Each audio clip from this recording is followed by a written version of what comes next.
Alonzo is a slimy, conniving, manipulative dirtbag who absolutely deserves to be killed at the end of training day. But there's just something about Alonzo that I feel often gets overlooked throughout the film. He's portrayed as some evil guy, but in reality he's more of a realist in the way he looks at life. Play by the rules to win, or cheat your way to the top. Do all the dirty work by yourself, or let others do it for you. Eat or be eaten type of mentality. From the moment we get introduced to Alonzo, we see what kind of a person he is. An arrogant, pompous, and narcissistic individual who probably has a god complex. He has no respect for others and thinks people should bend to his will. And if anyone does try to step up to him, well, he'll probably just shoot you and use your money to buy himself a cold beer. Because of this, it's very easy to see him as some brainless, sadistic individual who enjoys killing and hurting people. But that's far from the truth. And I would like to show you three distinct clips from this film that can prove that Alonzo is nothing more than a jaded realist. Now the first clip I'm going to play is when Alonzo is with up-and-coming officer Jake Hoyt. While the two are driving, Jake spots a girl being sexually assaulted by two crackheads in an alleyway. Jake immediately tells Alonzo to stop the car, jumping out to save the girl, as that's what good cops are supposed to do. However, when Alonzo arrives to the scene, we see him strolling over without any urgency, looking like he doesn't seem too bothered by the fact that this girl's in trouble, and leaves Jake to handle the situation on his own. Now let me play the clip. We'll get into evidence, man. Where the suspects, though? You could go back and get the suspects. I don't know where they are. You let them go. Oh, I let them go. Yeah, you let them go. Hey, man. You want to run and gun, man? Stay in patrol, okay? This is investigations, all right? Let the garbage men handle the garbage. We're professional anglers, okay? We go after the big fish. Chasing them monkey-strong, crackhead motherfuckers anyway. You know they'd have killed you without hesitating. That's why they belong in prison. For what? They got beat down, they lost their rock, they lost their money. Their messages from Hillside probably gonna smoke them. I mean, Jesus, what more you want? I want justice, right? Is that not justice? That's street justice. What's wrong with street justice? Oh, just let the animals wipe themselves out, God willing. Fuck them. Everybody who looks like them.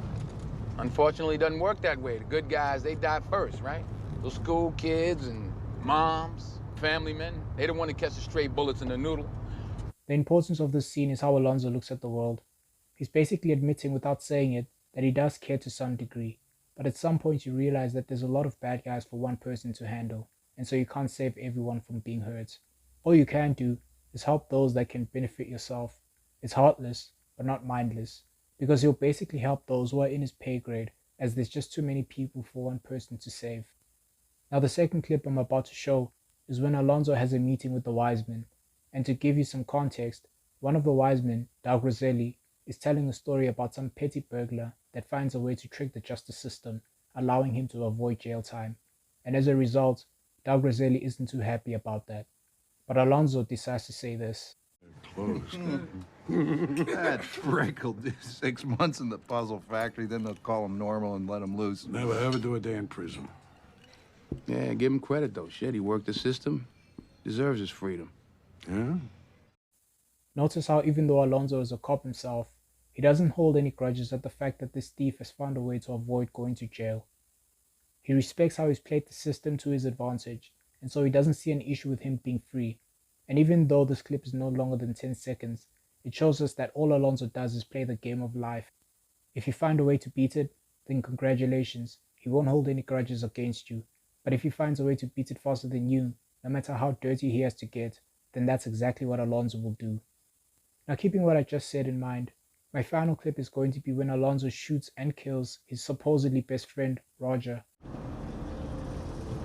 Justifiable homicide in the line of duty, okay? Now what happened was... What happened was murder and armed robbery. Oh wait, we had badges, so it's different? Oh, son, can't open your eyes. Can't you see? Huh? That man was your friend, and you killed him like a fly. Come on, my friend, huh? Yeah. Tell me what? Because he knows my first name? Son, this is the game. I'm playing his ass. That's my job. That's your job. In this scene, you can perfectly see Alonzo's line of thinking in action. He basically played Roger so he could come out on top, and so all that matters is him winning. Now whether or not Alonzo actually considered Roger as his friend is irrelevant in my opinion. What's relevant is the fact that Alonzo had no ill will towards Roger until something was threatening his own life, and so Alonzo decided to take action to save himself. Basically, if Alonzo's life wasn't in danger, then Roger would still be alive, and the two would probably be drinking some expensive whiskey together while reminiscing on old times. But Alonzo did what he had to do to survive. He saw an opportunity and took it graciously with open arms. Now again, I'm not saying he's good in any way, shape or form. He's absolutely a terrible person. All I'm pointing out is that in all the clips that I've shown, he had reasons for doing what he did. These weren't some mindless sadistic actions he was performing just because he enjoyed being evil. It was calculated, and it all boiled down to one common denominator. Alonzo is simply playing the game of life, and he doesn't pretend to be nice about it either. But there were so many other examples I could have given to show how Alonzo looks at the world. But to make this video digestible, I decided to keep it to 3 clips. Like one thing that was happening throughout the whole film, for example, was when Alonzo was interacting with Jake. You could tell he was testing the waters with him, trying to figure out what kind of an officer Jake really is. Is he the kind of person who's easily influenced? Is he a good cop or a bad cop in tough situations?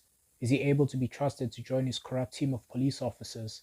Instead of just talking to Jake like a normal human being and trying to figure out who he really is by engaging with him sincerely, Alonzo is so used to not trusting others and trying to get the upper hand over people that he puts Jake into a box that he decides upon based on how Jake responds to situations.